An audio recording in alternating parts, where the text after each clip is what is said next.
안녕하세요. 북신의 서재입니다.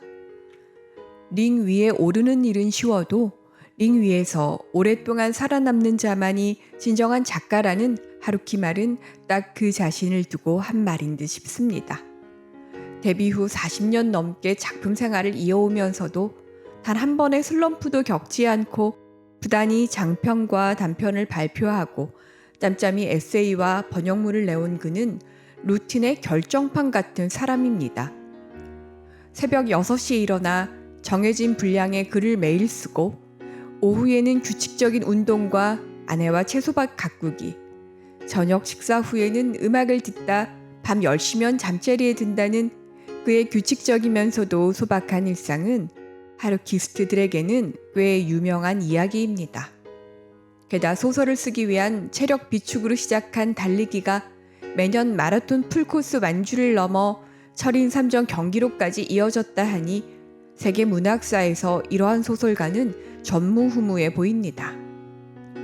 소설가 하면 을에 따라붙는 퇴폐나 방탕과는 거리가 멀기 때문입니다.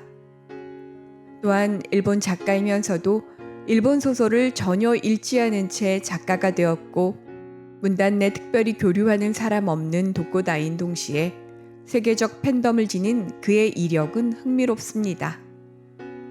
하루키는 잘 팔리는 소설가를 넘어 하나의 문화현상으로 소비된 지 꽤 오래되었습니다. 그의 장편이 출간되기 전 선 인쇄 경쟁이 붙는 한국의 출판 시장은 하루키의 스타성을 여실히 보여줍니다. 한국에서 하루키 문학을 말하기 위해서는 1989년 말에 나온 상실의 시대로 거슬러 가야 합니다. 우리 문학사는 식민지와 전쟁, 독재와 산업화 등의 시대사와 분리될 수 없었습니다. 1960년대 김승옥으로 대표되는 감수성의 혁명과 같은 시기에도 어둡고 현실적인 주제는 대세였고 이데올로기나 계급, 먹고 사는 일의 지난함은 문학이 감당해야 할 소명이었습니다.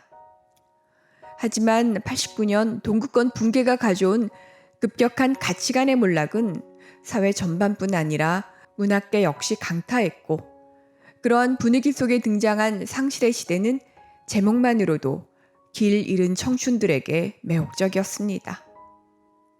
바깥 세상에는 전혀 관심이 없는 젊은이들의 실존적 고민을 포르노그래피가 연상될 만큼의 자극성과 쉬운 문체로 풀어가는 이야기는 개인주의 시대의 서막과도 같았습니다. 이후 해변의 카프카나 1Q84와 같은 장편을 비롯해 적지 않은 단편집, 그리고 가벼우면서도 산뜻한 문체의 산문집들이 쌓이면서 하루키에 열광하는 독자들이 광범위하게 늘기 시작했습니다.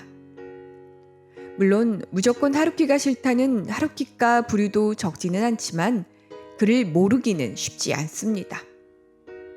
여전히 하루키를 넘어 노벨상 수상의 단골 후보가 된 지금의 위세로 보면 하루키야말로 롱런의 끝판왕이 아닐 수 없습니다. 이 정도의 팬덤을 지닌 작가라면 그의 문학적 성취에 대해서 좋아하지 않을 수는 있어도 인정하지 않기는 어렵습니다. 단순히 댄디하고 세련된 무국적의 취향만으로 수십 년을 버틸 수는 없기 때문입니다. 하루키 소설에는 먹고 사는 고민이 나오지 않습니다. 평범해 보이면서도 어딘지 독특한 개인들이 예감이나 징조도 없이 사라지거나 무언가를 잃어버리는 미스터리한 이야기는 하루키 소설의 특징입니다. 리얼한 묘사로 현실처럼 다루지만 모퉁이 하나를 돌면 비현실적 세상이 이어지고 모험 후 다시 현실계로 돌아오는 주인공들의 모습 속에는 아이러니하게도 보편의 정서가 있습니다. 그리고 별것 아닌 것처럼 툭 치고 지나가는 문장 속에 삶의 정수를 꿰뚫는 보석이 반짝입니다. 이를테면 단편집 여자 없는 남자들 중 세헤라자드는 고교 시절 좋아했던 남학생 집에 들어가 뭔가를 훔치거나 두고 나왔던 여주인공의 은밀하면서도 위험한 기억에 대한 이야기입니다. 정신착란에 빠질 만큼 도둑놀이에 몰입되었던 하바라는 갑자기 바뀐 자물쇠 앞에서 이전의 자아를 회복합니다. 인생이란 묘한 거야. 한때는 엄청나게 찬란하고 절대적으로 여겨지던 것이 그걸 얻기 위해서라면 모든 것을 내버려도 좋다고까지 생각했던 것이 시간이 지나면 혹은 바라보는 각도를 약간 달리하면 놀랄 만큼 빛이 바래 보이는 거야. 내 눈이 대체 뭘 보고 있었나 싶어져 어이가 없어져. 그게 나의 빈집털이 시대의 이야기야 라는 문장을 마주하면 상상력으로 빚어낸 세계에서 생의 진실로 넘어오는 스킬에 감탄하게 됩니다. 절대 포기할 수 없을 것 같은 집착과 열에 들뜬 상태와도 같은 갈망들 역시 조금만 각도를 달리해보면 아무것도 아닌 것이 되지 않던가요? 이 소설에서 주인공과 잠시 인연을 맺었던 세헤라자드로 불린 하바라는 느닷없이 나에게서 사라집니다. 세헤라자드와 그 사이에는 어떤 개인적인 규칙도 존재하지 않습니다. 그것은 우연히 누군가에게서 주어진 관계이고 그 관계의 기분 하나로 언제든 끊어질 수 있는 관계였다라는 문장은 우리가 맺고 있는 모든 관계를 압축합니다. 시기만이 문제일 뿐 끝은 반드시 옵니다. 그것이 인생입니다. 여자 없는 남자들은 갑자기 여자가 사라지게 된 남자들에 대한 이야기 모음입니다. 하루키는 세헤라자드의 말미에서 한때 친밀했던 여자를 잃는다는 것의 의미를 이렇게 정리했습니다. 현실에 편입되어 있으면서도 현실을 무효로 만들어주는 특수한 시간, 그것이 여자들이 제공해주는 것이었다가 그것입니다. 눈앞에 보이고 논리의 세계로 이해될 법한 현실 역시 타인의 마음처럼 요령 부득일 경우가 많습니다. 누군가 아무 이유 없이 떠날 수 있고 죽음은 근거리에 도사리고 있습니다. 다른 세계를 넘나드는 하루키 소설의 기묘함은 신중하면서도 별난 오해지만 결국 의도치 않게 겪을 수밖에 없는 상실과 상처 그리고 회복에 대해 말합니다. 하마구치 류스케에 의해 영화로도 상영된 드라이브 마이카 역시 상처받은 두 남녀의 치유 과정을 담은 이야기입니다. 영국 배우 가우크는 자신보다 인지도 있는 여배우와 결혼해 딸 하나를 얻어 행복한 결혼 생활을 합니다. 하지만 딸이 일찍 죽자 아내는 상대 배우와 외도를 일삼으며 상실을 견뎌냅니다. 가우크는 아내마저 잃는 것이 두려워 불륜 사실을 견디며 살아가고 결국 그녀의 마음을 이해하지 못한 채 죽음으로 아내와 영원히 작별합니다. 20년 가까이 서로를 신뢰하며 친밀한 관계로 지냈음에도 그녀가 왜 자신을 배신했는지 가우크는 끝내 알지 못합니다. 상실이 두려운 가우크가 연기라는 가면을 쓰고 살아갔듯 아내 역시 현실밖에 자아가 필요했는지 모릅니다. 그 이해할 수 없는 마음에 대한 답은 죽은 딸과 출생 연도가 같은 그의 운전기사 미사키로부터 듣게 됩니다. 어린 시절 아버지로부터 버림받은 후 술에 취한 엄마를 위해 10대부터 운전을 해야 했던 미사키는 상처로 단단해진 사람입니다. 아버지가 왜 엄마와 자신을 버렸는지, 버림받은 엄마는 그토록 자신을 괴롭혔는지 알 수 없습니다. 미사키는 그저 병이 한 짓일 거라고, 머리로는 아무리 생각해봤자 별거 안 나와요. 혼자 이리저리 굴려보다가 꿀꺽 삼키고 그냥 살아가는 수밖에요 라 합니다. 그녀는 아무리 상대를 깊이 사랑한다 해도 타인을 온전히 이해하는 일에 불가능함을 이미 깨달은 사람입니다. 타인의 상처를 통해 자신의 상처를 들여다보는 것, 그것이 단편 드라이브 마이카의 핵심입니다. 가우크는 자신을 배신한 아내의 마음을 알기 위해 마지막 외도 상대와 친밀하게 지내지만 왜 그런 아무것도 아닌 사내에게 마음을 빼앗겨 그 품에 안겼는지에 대해선 끝내 답을 내지 못합니다. 하지만 미사키는 간결하게 답합니다.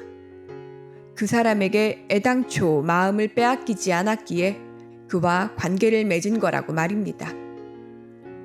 자신의 마음만은 노력한 만큼 들여다볼 수 있지만 타인의 마음은 이해 불가입니다. 고작 20몇의 어린 여자가 진정으로 타인을 들여다보고 싶다면 나 자신을 깊숙이 정면으로 응시하는 수밖에는 없어요 라 말할 때 그녀의 상처가 얼마나 깊은지 짐작해 볼 수 있습니다. 온전히 받아들이기 힘든 사실이 파도처럼 덮쳐도 그저 꿀꺽 삼키고 삶을 이어가야 합니다. 그것 말고는 달리 도리가 없지 않은가요? 기노의 주인공 역시 아내의 외도로 깊이 상처받은 사람입니다. 하지만 그는 상처받아야 할 때 충분히 상처받지 않은 어찌 보면 진실과 대면하기를 회피한 사람이었습니다. 다니던 직장을 그만두고 빠를 연후 온갖 기묘한 일을 경험하다 다시 현실로 돌아오는 남자의 여정은 결국 상처받은 자신을 받아들이는 과정이었습니다. 기노에서 시간은 일직선으로 날아가는 화살이 아니었다 라는 빛나는 문장은 책장을 뚫고 마음으로 들어왔습니다. 어떤 기억은 왜곡되고 어떤 기억은 영원한 상처로 남아 지워지지 않기 때문입니다. 하루키 소설의 인물들은 좀채 분노하지 않습니다. 아무런 성취나 생산 없는 인생이라 하더라도 그대로 받아들이고 어떤 일이 닥쳐도 뭐 어쩔 수 없는 일이지 라는 태도로 일관합니다. 기노에서 남자가 아내와 애인으로부터 느닷없는 이별을 당한 후 할 수 있는 일이라고는 그렇듯 깊이와 무게를 상실해버린 자신의 마음이 어딘가로 맥없이 떠내려가지 않도록 단단히 묶어둘 장소를 마련하는 것 정도입니다. 상처를 견뎌낼 단단한 마음이 없다면 독립기관에서처럼 여자가 떠나고 나자 하루하루 여위고 시들어가 죽음으로 생을 마감하게 될 뿐입니다. 인생은 길게 보면 결국 지는 게임이 아닌가요? 따라서 상실이든 고통이든 그것의 이면을 볼 수 있는 단단한 마음만이 필요할 뿐입니다.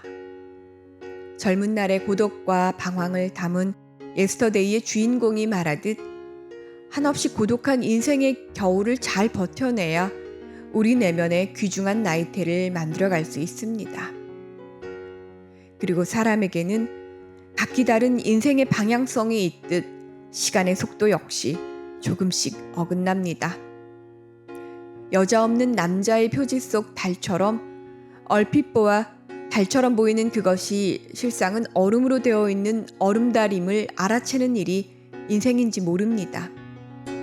소설 속 문장처럼 인생이란 게 그렇게 미끈하니 걸리는 것 하나 없이 편안한 것이 아님은 당연하지 않던가요?